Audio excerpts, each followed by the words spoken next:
Österreicher. Good morning, good morning. Welcome, second day, Commons. First panel on sustainable development in Northwest Russia. No. It's about elections and political parties in federal systems. My name is André Kaiser. I'm part of Commons and I was part of the Chamonix chair years and decades ago. And today's panel from all over Cologne and Alberta.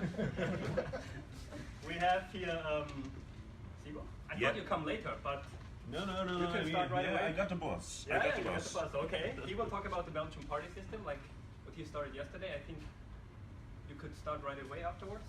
Then we have Professor André Kaiser from the University of Cologne. He will talk about decentralization and the dynamic fragmentation of regional party systems. Afterwards, we have Lori Thorlakson from the University of Alberta, who will talk about political parties in federal and multi-level system. And that entire panel will be discussed and reported afterwards by Dr. Tobias Kunstein from outside of Cologne. I forgot what? Hürth from Hürth. Exactly. And yeah, Just so outside of Cologne. please don't forget about our slido.com option. Ask questions, otherwise I'll ask questions. You better sit over there because there you will be sitting in front. That's true. Yeah. Thank you very much. And you have all the questions on. Okay. Very warm welcome this morning.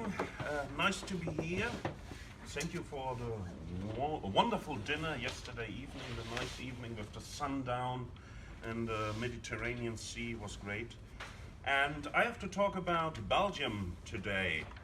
And Belgium is one of my main interests in political science, but also in history. And so I want to give you a brief overview of the Belgian history, that you understand a little bit more of this sometimes or often confusing country. Then I will tell a little bit about the party system, the elections of 2019, and then I will talk a little bit about the consequences for Belgium and the European Union. Belgium is a relatively young country. It was founded in 1830 by the so-named Opera Revolution, out of the reason that the revolution that founded Belgium finally started in the Brussels opera La Monnaie, the Munt, and Belgium became a very important part of the French-Prussian debate of the future of Europe, out of the reason that both countries thought that it was necessary to have a sort of a buffer state between them, and that became Belgium. And if you take a look to the First World War in 1914, Belgium became one of the main battlefields of the First World War. So Belgium was enormously important for these large countries who needed a buffer state. In 1914, the First World War started. Belgium was one of the main battlefields on the Western Front. And the First World War is also important to understand the growth of the Flemish Movement. Belgium was, until the 1960s, dominated by Wallonia, by the French-speaking group of the Belge. But the problem was that the Dutch-speaking Dutch-speaking majority was not represented in the state enough for them. And in 1914, 1918, in the First World War, the Flemish fought together with the Wallonians against the German occupiers, but in consequence, after 1980, out of the reason that they fought against the Germans, the Flemish said, we want to be part of the national political system. We want to have the same rights as the Wallonians. They didn't have the same right to speak their own language. They didn't have the same right for political representation in these days. And in 1940, the second occupation of Belgium by Germany's Wehrmacht, there was a huge collaboration with the Germans by the Flemish. There was a lot of groups inside the Flemish nationalist movement who worked closely together who collaborated with the National Socialist movement. And after 1945, they were punished again by, and that's an important point, by the French-speaking majority. And the French-speaking majority was also the majority in the justice system, in politics, and in economy. What was the reason? Why was Wallonia so important in these days? That had all to do with the economic growth. Since the 1850s, Wallonia became one of the main contributors of steel and coal in Europe, and they get very rich from that, and so they secured their political and economic ambitions inside Belgium, and so inside Belgium the Flemish have been the poorer part and the Wallonians have been the richer part. That changed in the 1960s.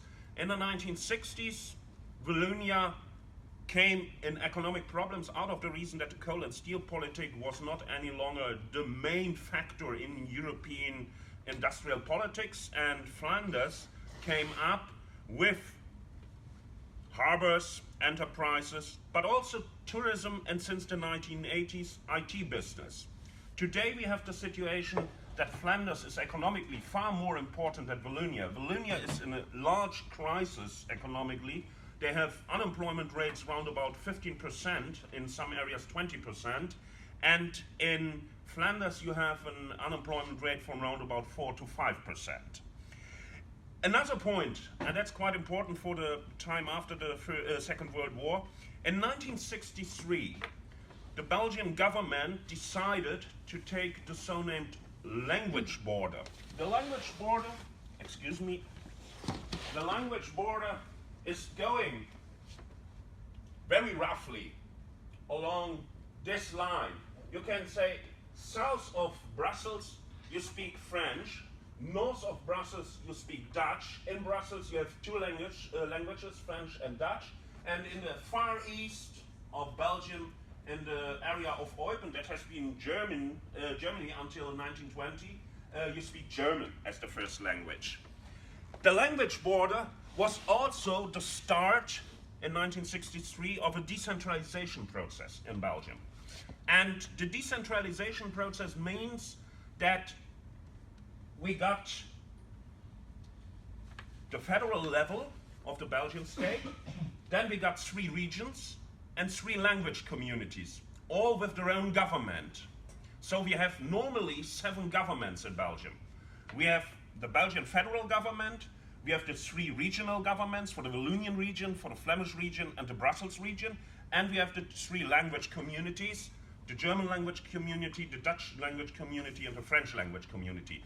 But the Dutch language community and the Flemish region put their governments together as one, so we have in fact 6 governments. We have also 10 provinces, and we have 350 municipalities in Belgium. The problem in Belgium is that the Flemish, until today, have the idea that they are not represented properly in the Belgian state. The point is that they are the majority by habitants, that they are the majority by the gross brutto product, and they are the majority politically at this moment.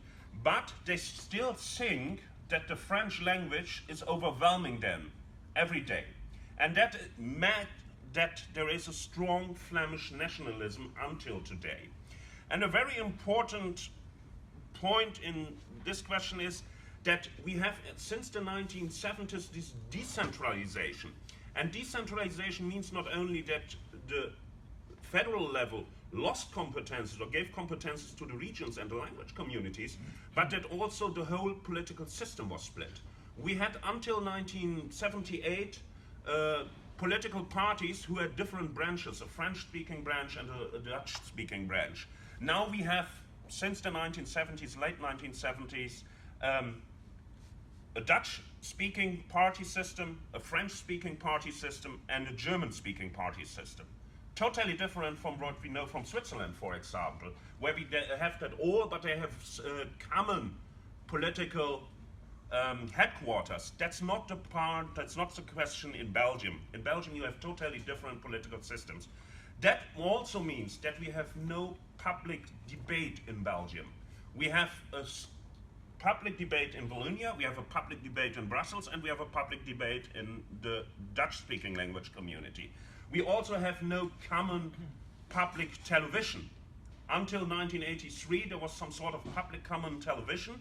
They had the Dutch news and the French news, but with the same context, with the same debates about political questions. After that, that was divided, and we have now a French-speaking television service and a Dutch-speaking television service, totally divided. They nearly never talk about the other part of the country, so we have a two-country system, in fact.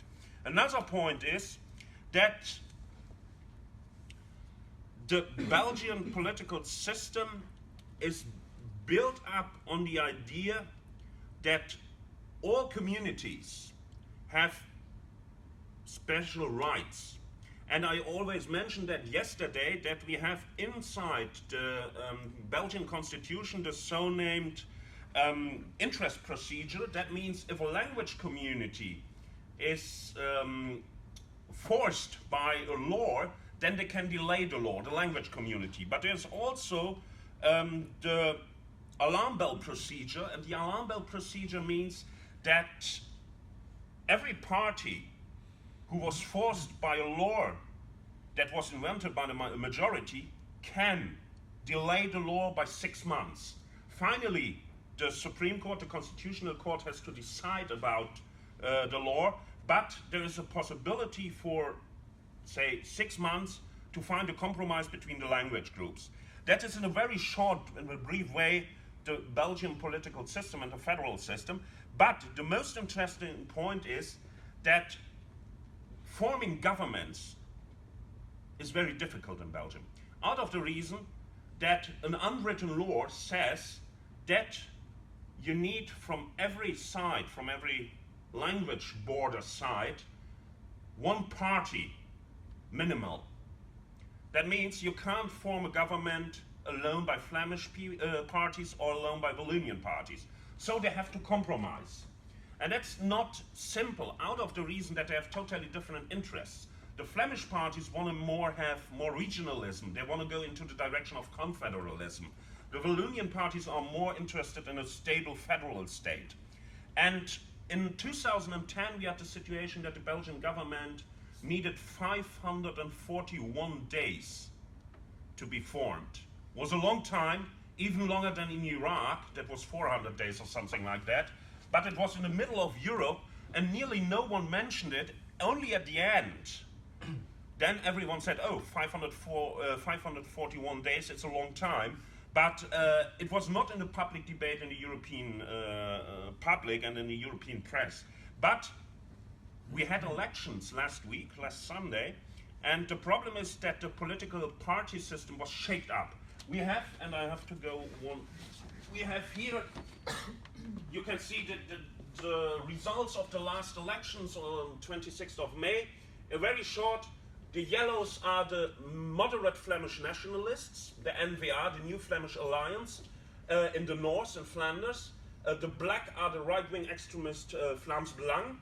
Here in the south, the blue one are the Mouvement Réformateur, the Wallonian liberals, and the red ones are the Parti Socialiste. And the point is at this moment that the political party system works, that Mouvement Réformateur and Parti Socialiste wouldn't work together. They didn't like each other out of political reasons. Mouvement Réformateur is a strong neoliberal party. The Parti Socialiste is left-wing inside the socialist parties of Europe. We have here this overwhelming yellow bloc. That is the N-VA, and the N-VA is going into the direction of confederalism. And on the other side, you have the Vlaams Belang, a right-wing extremist party who says Belgium have to be destroyed. Belgium have to be destroyed. België bast. So they say always. So that means we have a very complicated situation. And we had until the growth of the Vlaams Bloc, since 2004, Vlaams Belang, the so-named cordon sanitaire. The Vlaams Bloc was founded in 1979, and since then, every other party in the south and in the north said, we don't want to work together with them, we don't want to go into political debate with them, out of the reason that they say they are right-wing extremists, they are the party of the former collaborators, and so on. And the point is that now the NVR, or part of the NVR, the right wing, is saying we have to break up this cordon sanitaire and form an all-over Flemish government and keep the Wallonian parties out of the government. But that will mean the breakup of Belgium, in fact, out of the reason that the Flemish nationalists, if they decide about the future of the Belgian political system and the social welfare system, then the Wallonians already say, the Wallonian parties and the Wallonian government say, that will be the end of Belgium, we don't want to follow this any longer. So that is the situation. The point is, even the Vlaams Belang and the NVA didn't have a political majority in the chamber, so they needed a third party, the Flemish Liberals, for example. But the Flemish Liberals said they don't want to go together with the Vlaams Belang. So there is a sort of a political confrontation at this moment between the NVA and Vlaams Belang on one side, and on the other side the South. But very important would be what will happen to the Liberal Party of Flanders, out of the reason that there is a strong right wing. It's a minority, but this right wing says we can go into a debate about that the Vlaams Belang is tolerating an all-Flemish government. The consequence out of this will be that Belgium is in danger politically.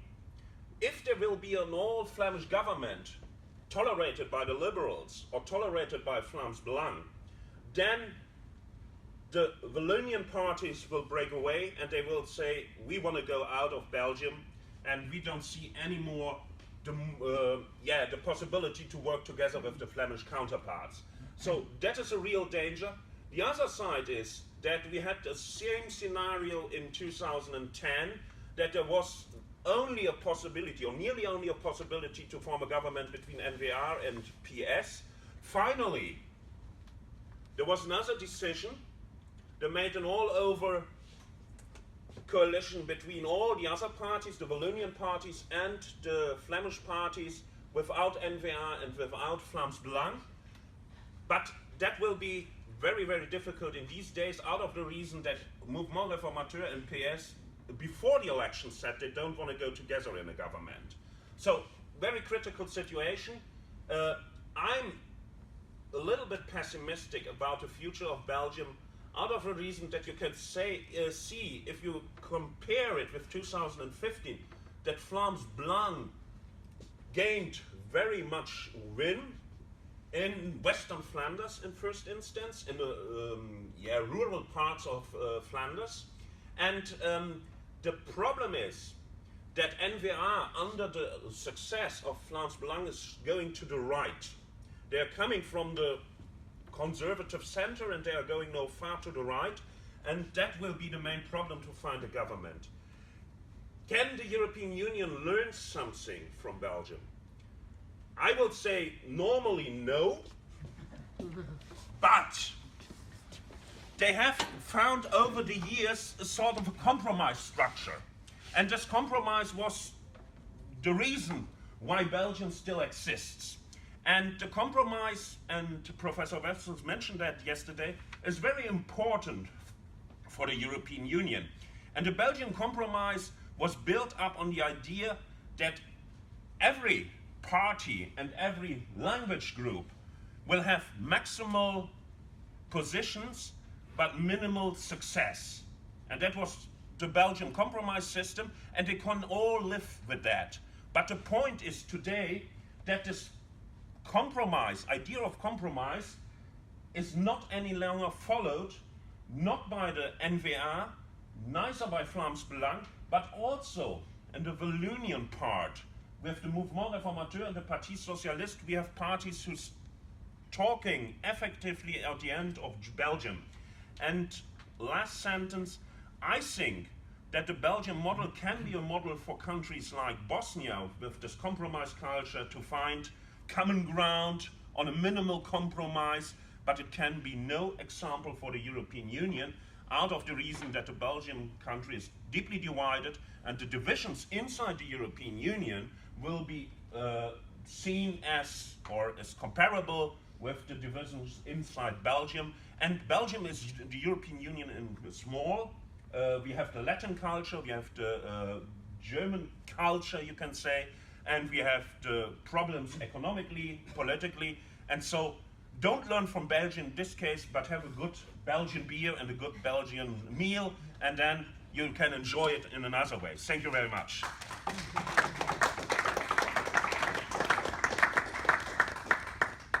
Thank you. Plus they have a good football team. Yeah. I hope there will be But the next time. But the problem is not in all Belgium. Not in all Belgium. And So I there thought are we had tensions- problems in There all are tensions there as well. Yeah. The German language speaking group is missing. Okay, that was actually my starting point, that German-speaking community politicians are fond of saying that whenever there are real tensions in Belgium, they are the moderators, although it's a very, very small group, and there is a grain of truth with regard to that. Okay, that's not my topic. My topic today is on a paper that we are actually writing at the moment. My co-authors are Léon Sröth from Cologne University and Sandra Leon from the University of York. It's part of a larger project on decentralization reforms, and it's funded by the German Research Foundation. How does it work? No, other way. Okay, let's start. Okay, there's a trend towards decentralization in established democracy all over the world. If you look at the largest data collection on that, Regional Authority Index, it's quite impressive, and it's a consistent trend. So what happens, even in unitary political systems, regional governments and regional parliaments are established. There's an enlarged policy space, and there's an increased budget on the regional level in most democracies. Our research question is very simple. What impact does this consistent trend have on the formation and the evolution of regional party systems? Why is that important to study? The problem is that we know that the format of party systems has important consequences on politics on several dimensions. And we also know that very low fragmentation of party systems and very high fragmentation of party systems have consequences with regard to representation deficits, with regard to government durability, like the one in Belgium, and with regard to clarity of responsibility, which means whether voters actually can identify who is responsible for what in a multi-level political system. Okay, what's the state of the art with regard to our research question? There is no theory available at the moment. There are related literatures, and we heard about them. There's the contamination thesis. One version is the second order hypothesis that was mentioned yesterday. There is the literature basically developed by Pradeep Chiba and Ken Coleman on the nationalization of party systems. And then there is literature on regionalist parties and decentralization. The problem here is there are two competing hypotheses. One hypothesis, the loss by accommodation hypothesis, argues as soon as decentralization occurs, that is what the regionalists wanted, and then the process stops. Regionalists don't become stronger.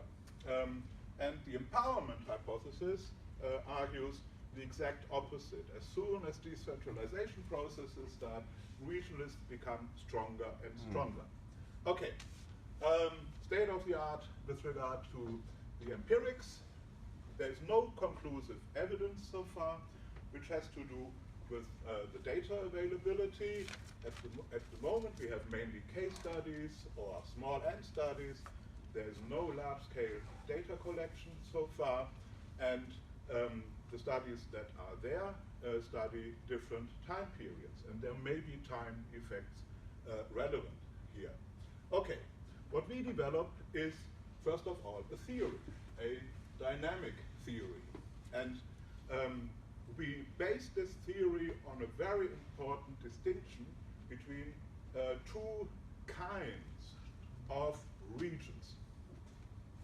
The first kind of region is what we call Rokkan region, named after Stein Rokkan, famous Norwegian social scientist who was mostly important in the 1960s, early 1970s, who actually comes from a very small island community in the far north of Norway. And therefore, the term Rokkan region has been developed. Rokkan regions are regions with either prior statehood, we call it dependence, or visible cultural distinctiveness, mainly based on a language, that is difference, and finally distance, geographically isolated regions.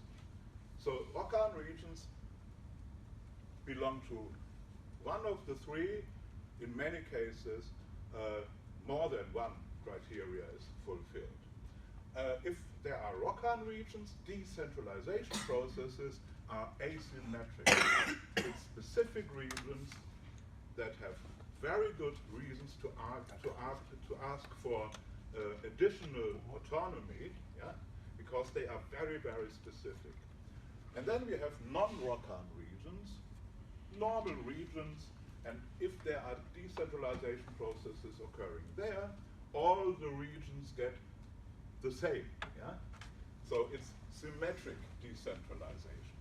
Okay, what we assume is that after decentralization in Rokkan regions, fragmentation will at first decrease, but at some point the fragmentation process starts and there is an increase. In non-Rokkan regions, party system fragmentation will immediately start. So there's a linear process in non-Rokkan regions and a non-linear process in these Rokkan regions. Why is this difference? This is the argument. It's too small, I know. I just want to point out the main point. We argue that in Rokkan regions, there is regionalist demand for more authority. So there are actors who mobilize the voting population in this specific region. If they are successful and decentralization reform occurs, these actors are seen as achievers. They achieved the reform. And that means that they will get an electoral premium. This premium, however, will not be forever. At some point, it will fade away. So we have a first phase with an achiever premium and a second phase where the premium effect fades away. So we have decreasing fragmentation at the beginning and then increasing fragmentation. There is no achiever in ordinary regions with symmetric reform, and therefore fragmentation will start very soon. Okay. How do we test this? We have regional election results for 13 countries, 217 regions from basically 1920 to 2017. A number of countries, federal countries, unitary countries, small, large, Protestant, Catholic, yeah? So there is enough variance in this sample. And we have, that's the most important thing, we have party level regional election results, and it's about a bit less than 17,000 observations. And that means we can do statistical analysis, even very advanced analysis. That is not what I'm talking about today.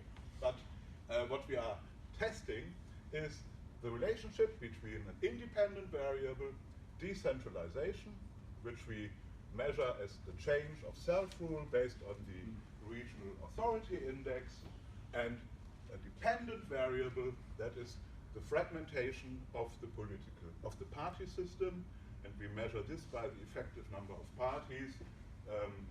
If you are interested in that, we use the Golosov version of the fragmentation index and not the Laxo-Tagepera index, because mathematically it makes more sense.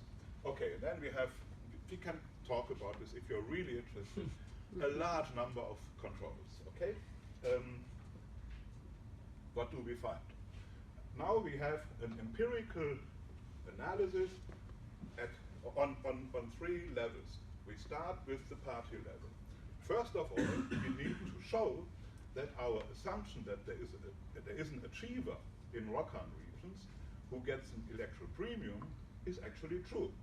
Okay, these are Rokan regions, and we see that there is some increase for the status quo ante would be here. Yeah, so there is an increase of 4 to 6% of the electoral share for the achiever party, and this share is quite high up until the 3rd or the 4th election period, and then it goes down and it goes into the minus area, which means there is a lot of electoral space for other parties. This is the picture in non-Rokan regions. They start losing votes from the beginning. Yeah? And therefore, it's much more of a linear process. Okay, that's the second step. That's the aggregate level, the party system level. These are simply regional elections in specific regions from 1920 to 2017. And what you see is there is an increase of fragmentation over time, which is okay. Yeah? But what is much more important is we find more and more very extreme numbers of fragmentation in these regional party systems. Okay. Now we look at Rokan regions. This is the level of fragmentation. This is the status quo ante. Yeah? Now we have a decentralization reform, and what you see is it goes up. That is against our hypothesis. Yeah? But then we have a process of decreasing fragmentation until the 3rd, 4th election, and then it starts going up. So it's exactly what we assume. This is something that is not covered by our hypothesis, which possibly has to do with the fact that voters as well as parties need to adapt to the new situation. There is some misinformation or missing knowledge about the new situation, and that may mean that this leads to some increase at first, but then the decrease starts. So this is exactly what we assume in our hypothesis. I could show you now what happens in non-Rokan regions, but it's not very interesting because it's just reflecting the party level, party system fragmentation increases from the beginning. Now, this is actually the most worrying news. That's the 3rd level. And that has to do with the interaction between the regional party systems and the national party systems. From the contamination literature, second order hypothesis, we know that there is some effect of the national party system on the regional party system. Yeah? But no one has ever analyzed the opposite direction, whether there is an effect of regional party systems towards the national party system. And that is what we do in our third step.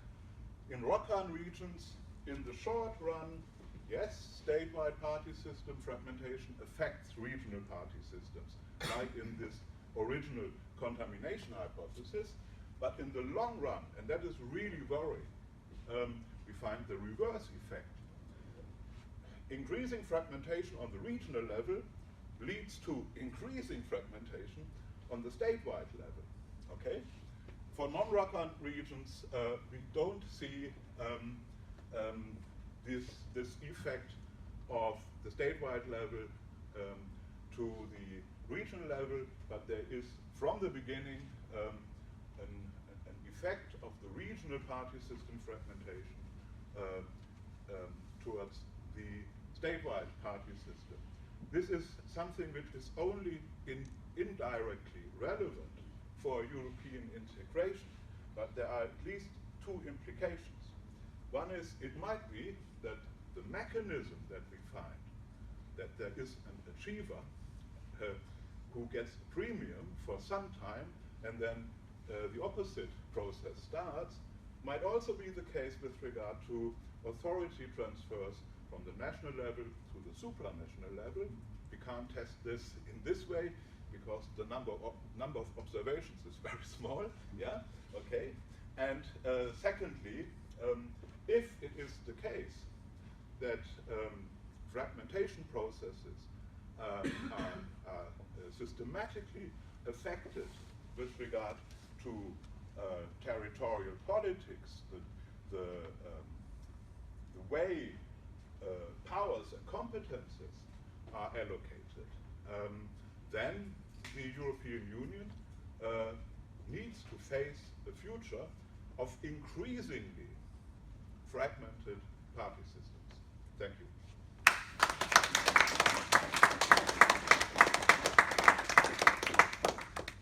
Thank you very much. Very important fun fact, Steenroka is actually from Noorland County, Lofoten, which is north of the Arctic Circle, so Komos is again talking about the Arctic. Very Lori, you're next.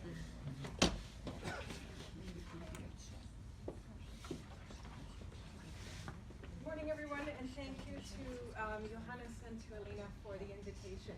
I think that my presentation follows quite nicely on from André's because we were talking about some very similar processes. And I'm going to talk to you this morning about some work that I've been doing. I'm finishing a book, and very nearly done, which is looking at long-term processes of political development in multi-level and federal systems. And so it is looking at the development of party systems over time, individual level behavior, as well as party organizations, in order to look together at how these three elements of federal politics develop and how they are shaped by federal institutions. There we go. So when we were having our discussions yesterday, and often in many discussions about federalism and federal design, we tend to think a lot about how a federation is designed. Is it a decentralized federation? Is it an asymmetrical federation? And how are we representing perhaps regional parliaments? And what can this tell us about the type of federation we have, or the type of federation we need to have in a particular system? The way I think about federalism is in a way in which we cannot separate the federal institutions from the federal politics, that we should think about them as two interlocking features, and that we can have a federation, a federal design, that can occur with either integrated or independent politics. Now, what I argue in the book, and what I'll argue today, is that there are certain institutional features which facilitate the development over time of either integrated or independent politics. And so they don't pop up separately through separate driving forces, but I argue that institutions do gradually shape this. But if we want to say something at the end of the day about the type of federation we have and the impact it will likely have on maybe stability or representation, we must think about these two components together.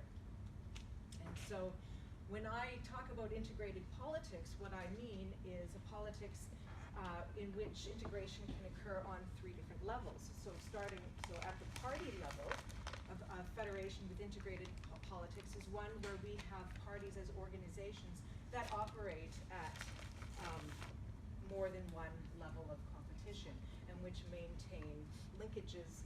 So they are integrated. They can vary in terms of the extensiveness and strength of those linkages, the form of resources that flow between them, the degree of autonomy that it allows for different levels of the party.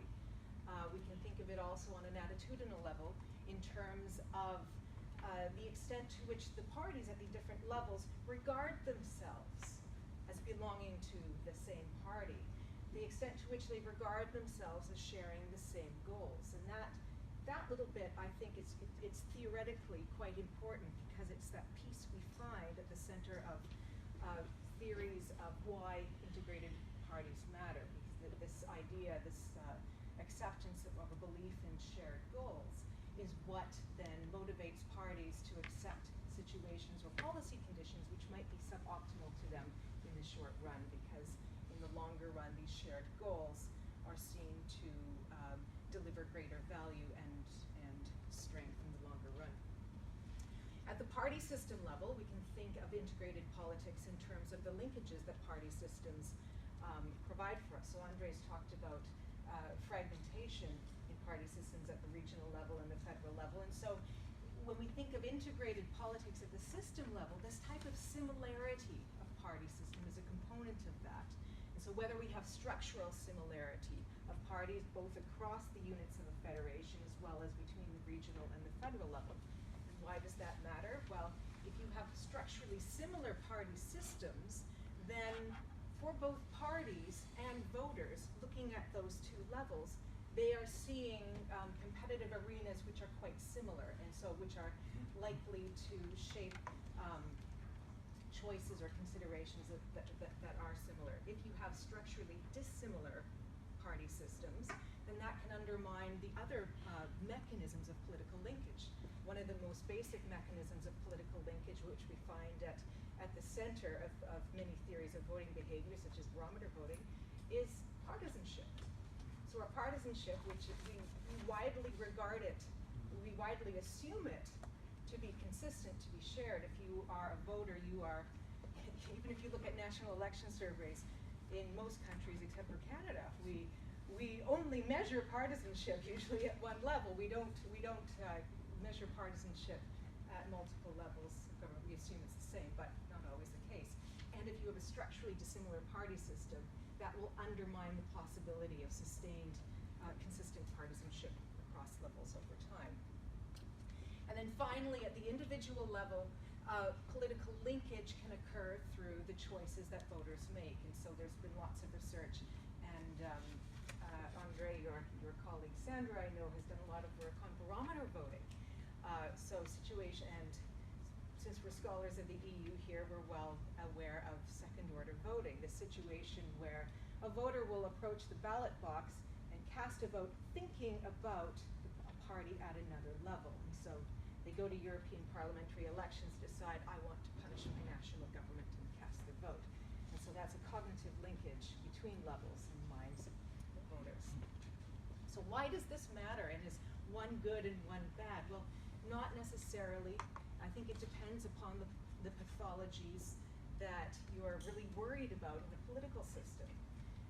So on one hand, we can think about integrated or independent politics in a federation or multi-level system, and think about some of the theoretical reasons why we have federations in the first place. We want to bring government closer to the people. We want to enhance representation. And so problems with representation are one of the things we worry about with barometer voting, for instance, or second-order voting. We worry that if voters aren't thinking about the government in question on the ballot and its performance, that it weakens that accountability linkage. So that can be a difficulty. So we might then want a multi-level system in which we have more independent politics, where both voters and parties are really thinking about the electoral arena in question and not linking it to the other level. On the other extreme, however, we might be concerned in a federation about stability.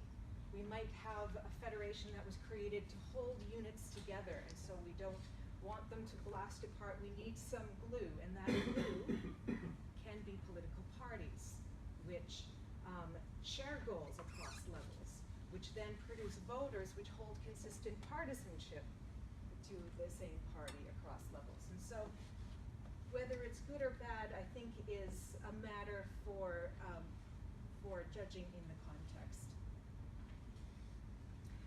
So my research, and I'll mostly talk about party organizations rather than the party system. So I've collected data on regional party systems in 7 federations since 1945, and so I've measured various aspects of linkage on the party system level, as well as at the level of voter behavior and with barometer voting.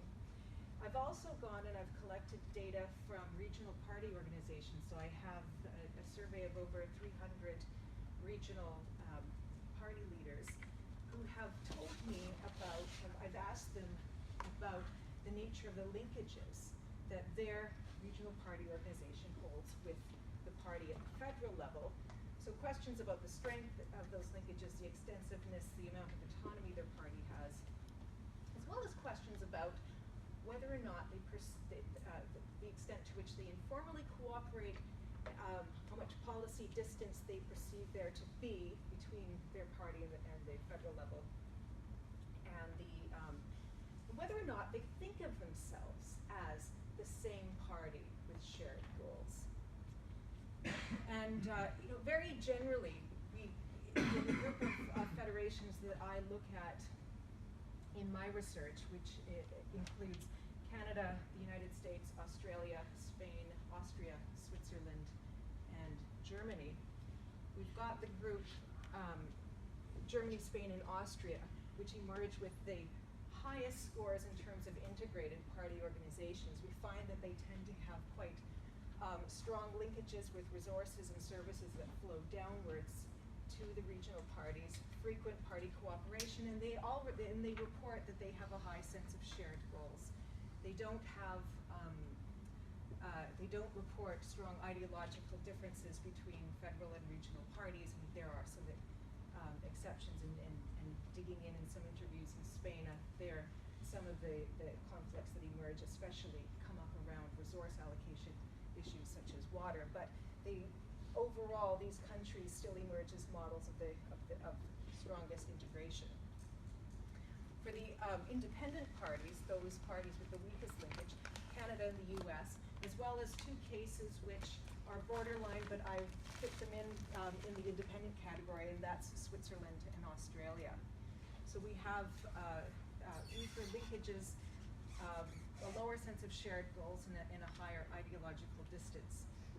Because we've been talking a lot about Canada today, I'll just say a few words on Canada because it stands out as quite an oddity amongst federations, in that it's the one case where we find parties that have become organizationally truncated, so they are split. Now, this hasn't happened from the beginning. It was an evolution over time, where starting in the 1960s and the 1970s, the main federal parties in Canada, the Liberals and Conservatives, decided that they would, not in all provinces, but in several provinces, that they would sever organizational ties between the provincial parties and the federal parties. And this gives the parties a little bit more flexibility. Now, the one party which didn't do this, the party that's the most integrated, is the New Democratic Party, which is Canada's centre-left party.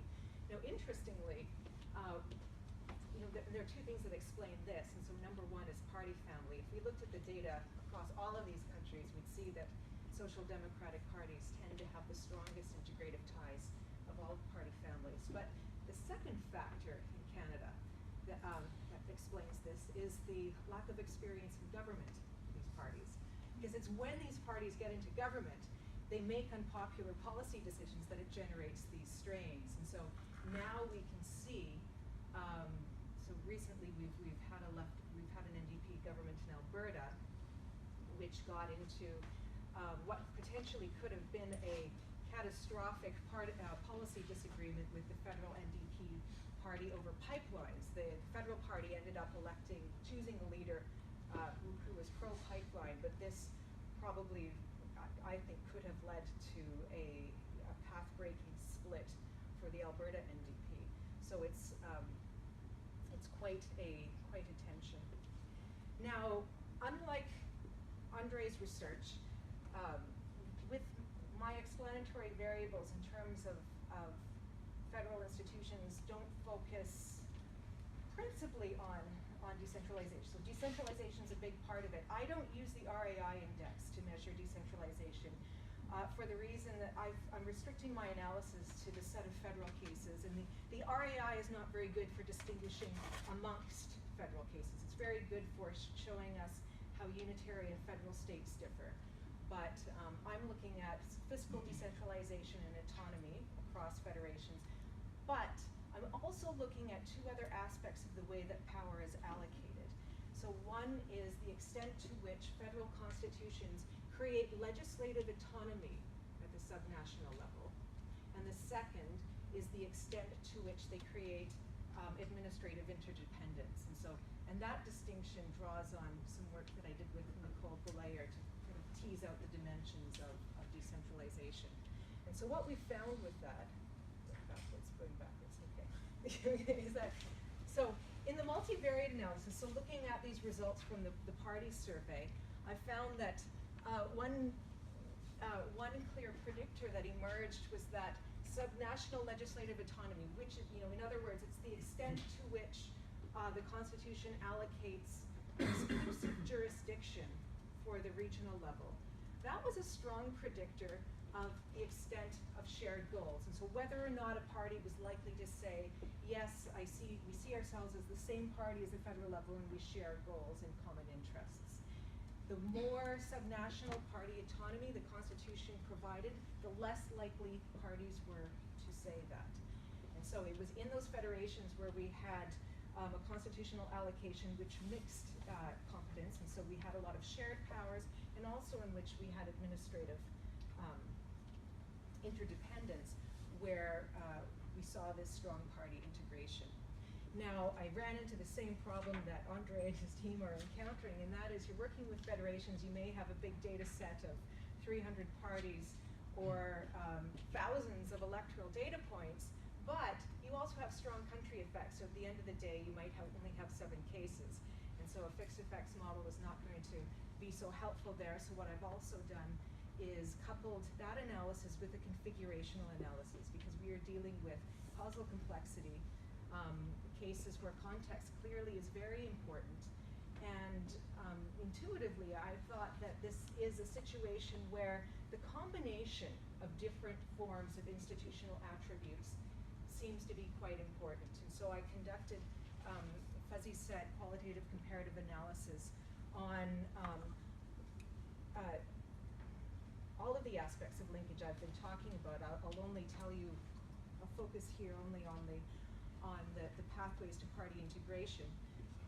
But the common pathway that I found for integrated parties is a combination of having a federation.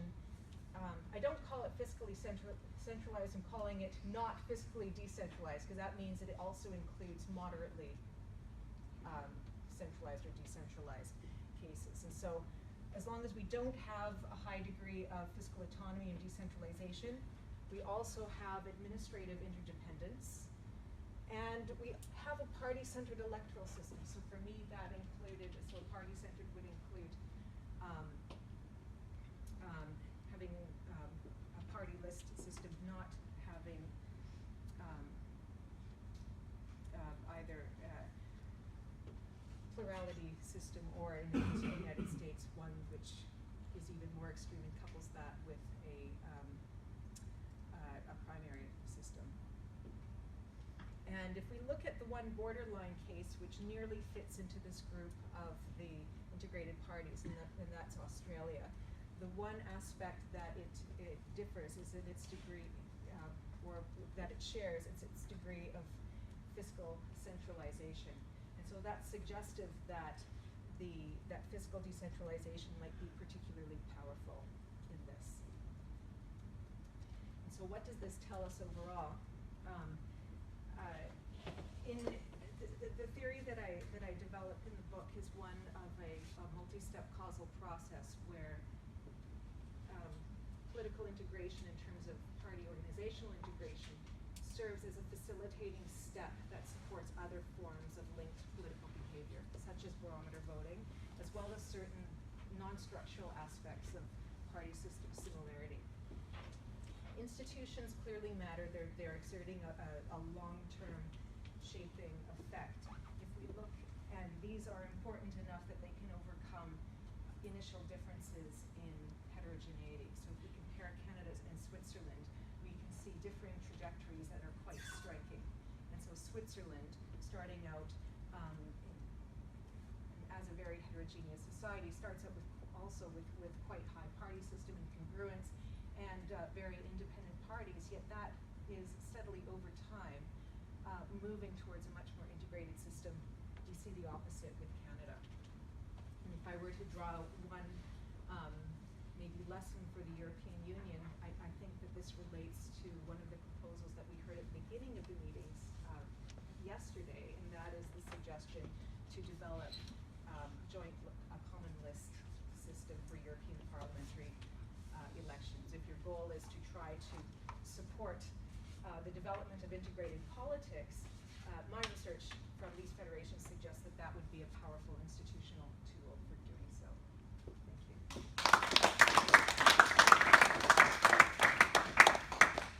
Thank you very much, Lori.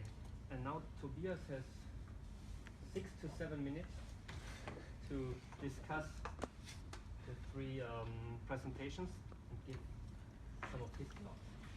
Tobias. Okay, thank you very much. Yeah, it's a very ambitious talk, I think.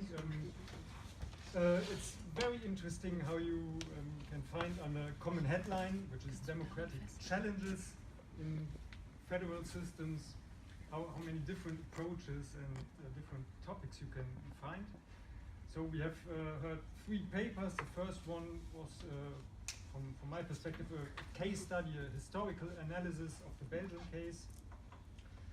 André Kaiser and his colleagues developed a theory. They look at macro developments in political systems. They apply quantitative methods. Lori looks more at a middle level, I would say, on parties and their internal functionings, applying very different methods, ranging from quantitative methods to configural methods such as QCA. Yeah, and we even managed to include the Arctic, so this is what's really interesting about political science, I think. Yeah, these different approaches, details that we can talk about.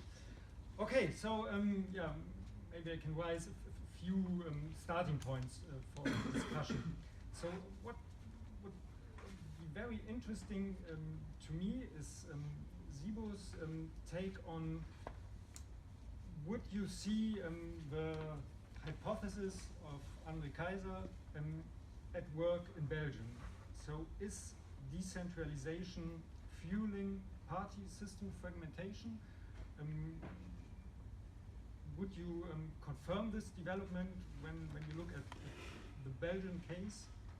And vice versa, of course, it would be interesting to see if, I don't know if you, if Belgium was included in your data set.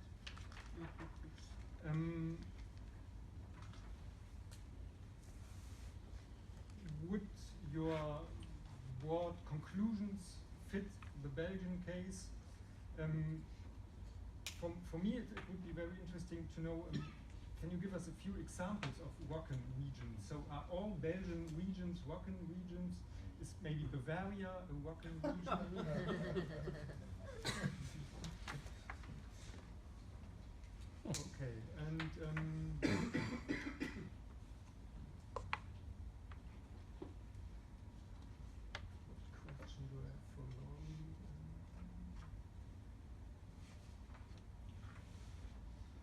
Yeah, maybe we start from that point.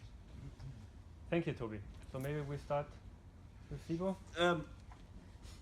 Yeah, is decentralization fueling party fragmentation? I think so, absolutely. In the case of Belgium, we have this point that we have no common party level. That's totally different from Canada and even Switzerland. We have, since the 1970s, no more common party levels. We have these regional parties, these language parties, and they are all ongoing for their own electorate. In principle, as a Flemish party, you can go over the language border and have candidates over the language border, but that never happens.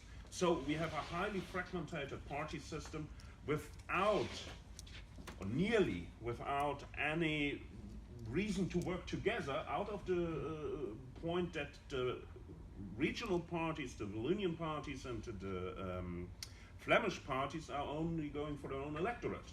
And even in the socialist branch, they hold as long as 1991, the Socialist Party of Belgium. Even the Wallonian Socialist Party and the Flemish Socialist Party are today totally different. They have totally different interests. Okay, they are going about the social welfare system, they are going about the healthcare system, but from a totally different view. The Flemish socialists are saying we will be able and willing to work together with the Wallonians, but we want to have more independence in the system. On the other side, the Wallonians say no, the Wallonian socialists say no, we want to have a centralized healthcare system, for example. So the point is that even the brother parties are not working closely together to find common solutions for political problems. Another point is that with the upcoming of this Flemish nationalist parties, the moderate nationalists from the Flemish New Alliance on one side and Vlaams Belang from the other side, the pressure on the moderate parties, the liberals, the socialists and the Christian Democrats is much higher, and they are not willing to compromise to win back voters from these radicalized parties or more radicalized parties like the NVA. On the Wallonian side, you have the same situation. On the Wallonian side, you have a small but growing left-wing populist party, and this left-wing populist party is arguing against Flemish egoism. And you can see that in the last election campaign, the Wallonian socialists pointed into the direction of the Flemish parties and said they are quite egoistic, they are not interested in a common Belgian state, so we want to have more rights on our own. So you have, in this fragmented party system, the problem that there is no debate between the parties and that they're not working together, and so they are getting more and more fragmented, and so the country and even the public sphere is going more and more away from each other. Thank you. Can I go on? Okay, Belgium is a strange case. Okay.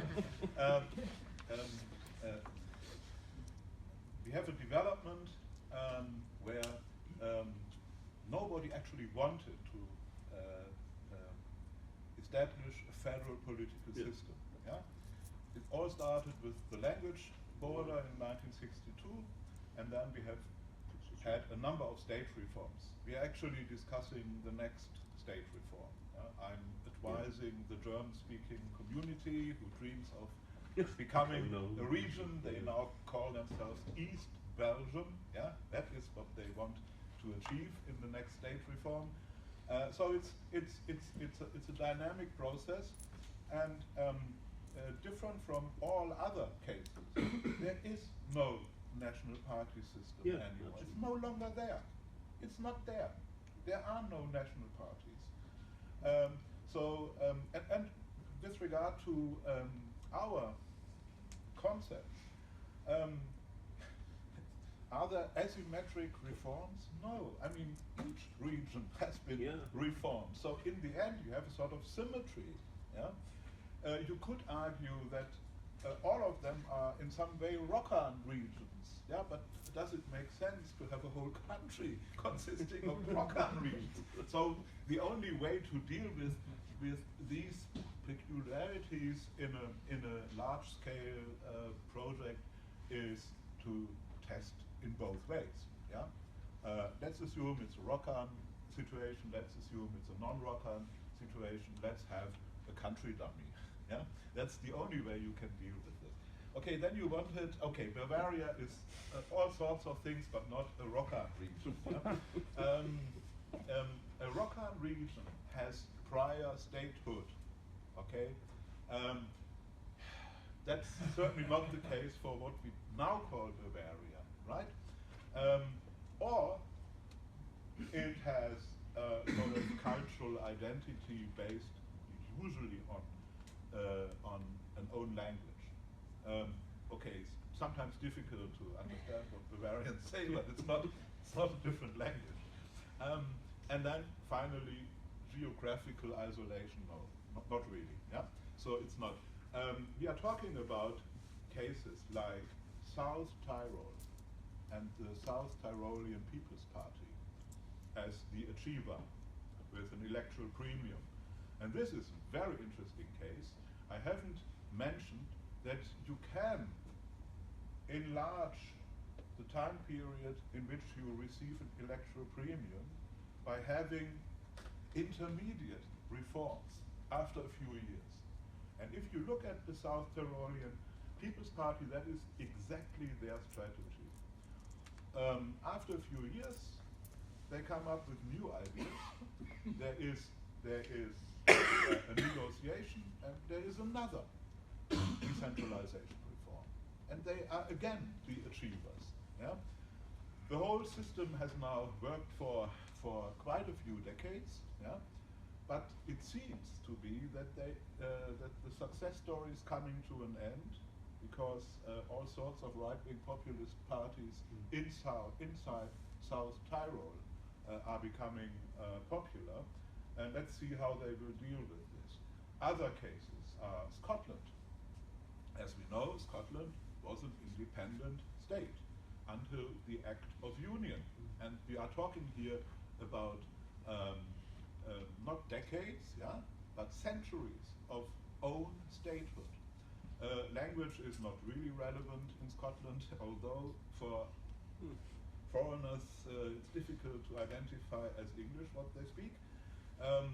And it's certainly not geographically isolated. But the prior statehood is an important thing here.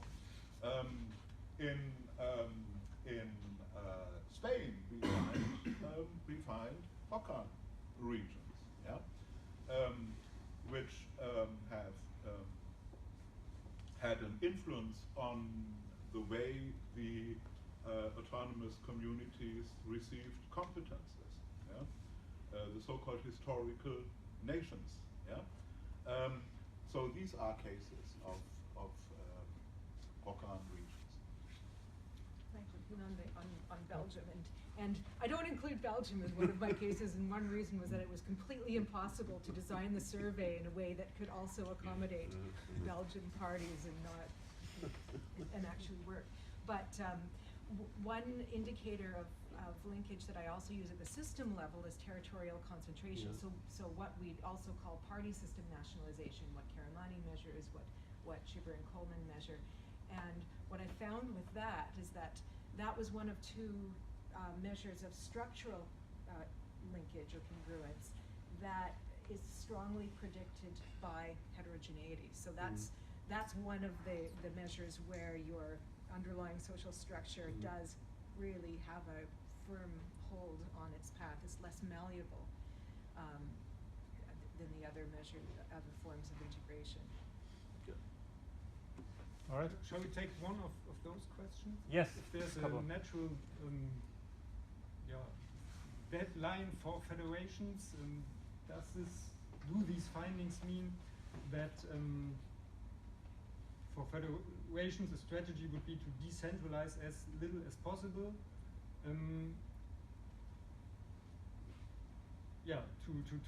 To ensure that party system fragmentation does occur as slowly as possible, or would it be too easy to draw such general guidelines for the stability of federations in their party systems? André, you were Okay, if you look at the timeline in decentralization processes, many decentralization reforms occur in transition periods to democracy. Okay, so at the beginning, and later on, it's much more difficult to have more decentralization reforms, especially in ordinary regions, in non-Rokan regions. So what does this mean? Federal systems, yeah, have become federalized, with the exception of Belgium, yeah, at the beginning, yeah, and then they have a sort of level of decentralization where it becomes difficult to get more, and that is one of the reasons why the RAI is not so relevant if you just focus on federal political systems. There may be reforms, and we know that there were federalism reforms in Germany in the late 60s and the 2000s, and we will certainly have one in the near future. But these are minor technical things. Yeah? For federal systems, I would say the real challenge was in the past. Yeah? And what we now see in federal systems is, that's related to another question, is other factors that influence fragmentation of party systems, yeah? But not this specific factor. You raise these other factors, and I think that's really important, and I see in your data, I also see it in my data, that if you get, once you get to after the 2000s, and especially from 2010 onward, we're seeing this explosion in fragmentation. Yeah.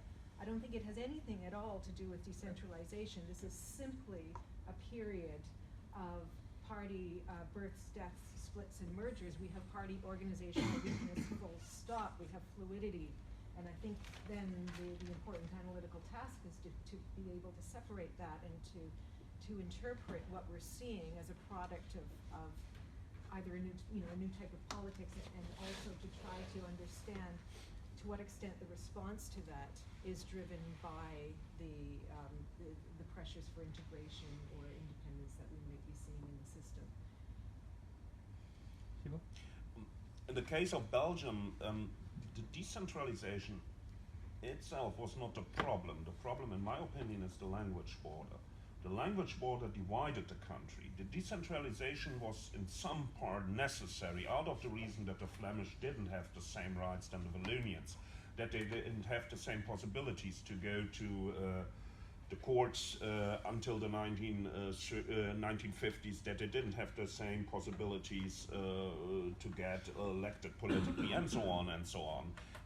The main fault in the case of Belgium was the language border. The language border divided the country and made, in fact, two countries out of one. And you have no public debate, I already mentioned, you have no public sphere commonly in Belgium at this moment. That is driving away the political parties more and more, and it is driving away the public more and more from this country. So we have, in fact, two countries inside one. The exception is the German language community, who are, as André Kaiser said, who always is a sort of middle to try to find some compromise between the Flemish-speaking and the French-speaking groups. Okay, if we agree on the language barrier as one of the main problems, then the European Union indeed has a problem ahead, or at least something we need to solve. No, it's not. No, it's different. The usual problem you have is majority versus minority constellations. Yeah, and that is certainly not the case in the European Union. It's also not the case in Switzerland. Okay, in Belgium it's a problem because the German-speaking community is 75% 75,000 inhabitants. It's irrelevant. Yeah.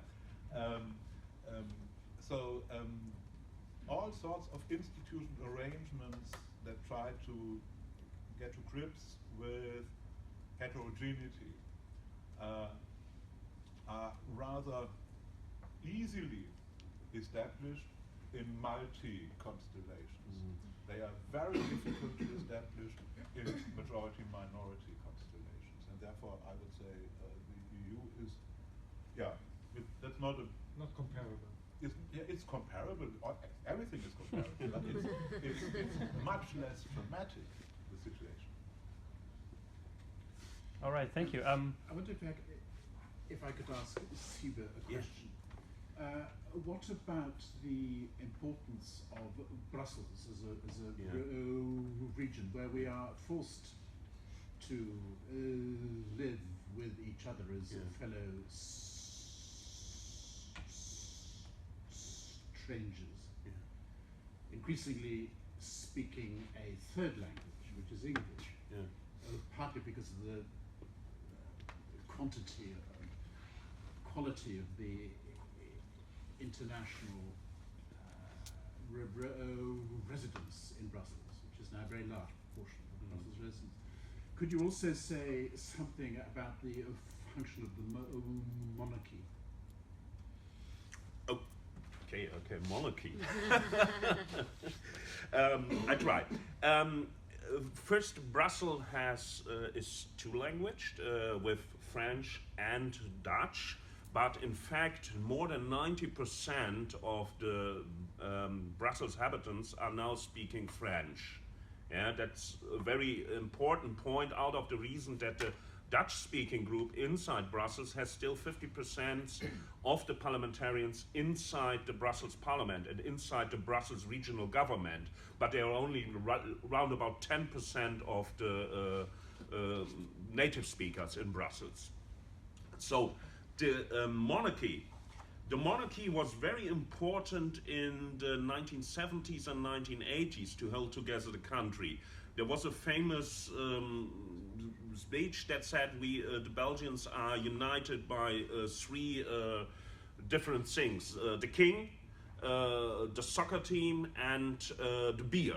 Yeah, and that's not any longer the case, out of the reason that the monarchy lost influence in part in Flanders, out of the reason that the N-VA, the Flemish Nationalist Party, moderate Flemish Nationalist Party, and Vlaams Belang and Groen, the Green Party, are strongly against the monarchy. Out of the reason, the Greens, out of democratic reasons, the other two parties, out of the reason that they are saying they are too much orientated into the direction of the French-speaking society. They're coming from the French-speaking minority, and they are more orientated in their lifestyle, in their political ideas, into the direction of the French-speaking part of Belgium. So that is why the monarchy is losing ground in Belgium. And so we have two more things that holds together Belgium, beer and the soccer team at this moment. But we learned from André Kaiser that even the soccer team is a problem at this moment. It was a problem. So it was not very successful, and most recently it became much more integrated in terms of your theory. So I think that the monarchy is losing ground in Brussels, in Belgium, yeah? Excuse me to insist on Brussels. As far as I know, it is not only a linguistic question. First, it would be a French-speaking exclave surrounded by Dutch-speaking regions. And second, my traditional picture of Belgium is that Brussels bound both communities together because none of them wanted to give up the common capital. Yes. Isn't this any longer a tie, despite all other disputes, just because none of them wants to give up Brussels? It is surrounded by Flemish communities, by Flemish municipalities, but some of these Flemish municipalities have French-speaking majority, out of the reason that many internationals came to these municipalities and they are now living there, and they're speaking better French than Dutch normally, and so they are counted as French-speaking, and then they have minority rights in this Dutch-speaking language municipalities. So that's very complicated. They have different rights there. They have the so-named facility rights, and that differs from municipality to municipality. You need days to tell about that, but it's a very complicated situation. The situation in Brussels itself, until I would say 5 years ago, 6 years ago, you have been right, but today the Flemish majority is holding up the idea that Brussels is a Flemish town. But in fact, they are not financing any longer the Flemish culture system inside Brussels. They are not giving money to them any longer. That is the main problem. And so we have the problem that, in fact, the French-speaking majority in Brussels is getting stronger and stronger. Wallonia is financing, in part, institutions, cultural institutions in Brussels, and the Flemish are not doing that any longer. And that's the main problem. And you're getting less and less Dutch-speaking people in Brussels. Okay, let me add a remark that is much more optimistic than what we've heard just now.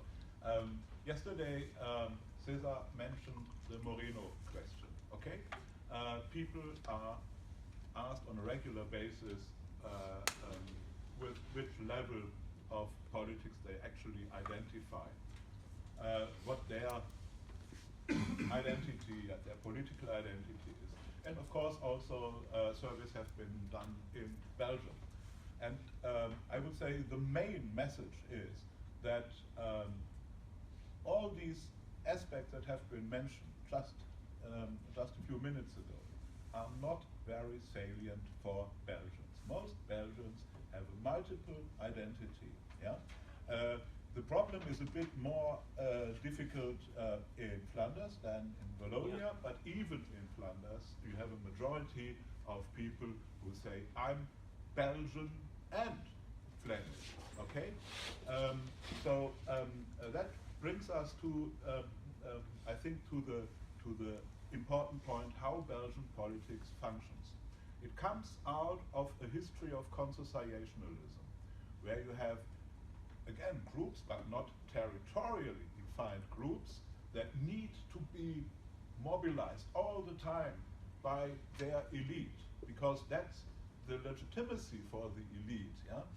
An elite without mass support, yeah, loses influence. So Belgian politics has always been a constellation of elites mobilizing their mass support. And now they do exactly the same as in consociationalism in this federal structure. Yeah? So on the surface level, when it comes to elections, when it comes to parties, party system, membership in organizations, what you see is a highly mobilized society that is fragmented. But I would say, for people in ordinary life, yeah, things are much less, these things are much less important than other things. And that is the main reason, yeah, why Belgium still exists. Last one. We are. May I dissent in part? A survey from 2017 in the Standard, most important Flemish newspaper, says that 45% of the Flemish are feeling in first instance as Flemish, and then in second instance as Europeans, and in third instance as Belgians. 18% are saying that they are, both or all three parts, that they are Flemish and Europeans and Belgians in one person, and 23% are saying that they are in first instance Belgians. So you have no overall majority in Flanders who are feeling in first instance Flemish, but it's 45%, and this 45% is coming nearly together with the 45%, round about 45% of the NVA electorate and the Vlaams Belang electorate. So the situation, as you mentioned, in Flanders is quite more going into the direction of feeling more Flemish than Belgian, and they are more interested in becoming independent out of the reason that they have to pay huge amounts of the social welfare system and health system. And that is one of the main points where all the political parties, even the moderate parties, hammering on that has to be decentralized. The consequence is that the moderate parties are saying we want to decentralize it, but we want to stay together in Belgium. The Flemish nationalists, the moderate Flemish nationalists, saying we want to have a confederation, and the Vlaams Belang is saying we want to get out of Belgium, we're going to get rid of even Brussels and the Wallonia. And so I'm a little bit more pessimistic. But I agree with you in daily life, if you're coming into a pub in Belgium and talking to people about the federal reforms and the political situation, they're all saying, let's have a beer and don't talk about politics. Thank you. That are very optimistic words. You know? We are well into coffee time. Maybe there's one more. There's time for one more question, which I think is the most important one. The last one. Lori, when will your book be published? It's not my question. You know, somebody has somebody is highly interested in your book. So, do you have an answer to that? I told myself that I'll send it all off to my editor in 3 weeks. So let's. You bring it to the next Commons. I will bring it to the next Commons. Excellent. So we know. Thank you very much. We have 20 minutes for coffee. Okay. Thank you.